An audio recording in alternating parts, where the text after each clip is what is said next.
Hi, Mr. Alligator. How you doing? Say hello to the YouTube world.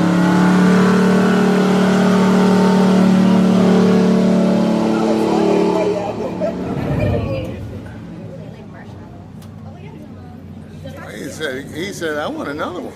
Not a big one.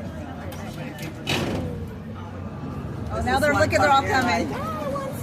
Oh, you got another one coming in.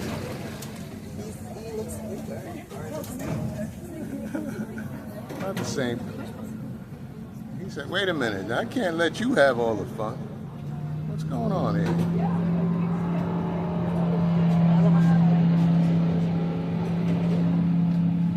I want Big Boy to come over.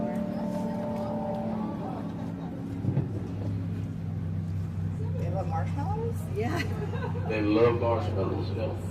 So 70% of an alligator's diet is actually fish. Those are 30% small mammals, like neutrals, rabbits, raccoons, otters, stuff like that. 2% is marshmallow. So, yeah, no. It's not a big percentage. From the tours. Yep. I found out they like marshmallows. So about 15, 20 years ago, we had this woman standing on the edge of the boat wearing a white t-shirt. She fell over. All the alligators came and grabbed her ass up. So at that point, we knew they like white folks. It's cheaper. You know what I mean?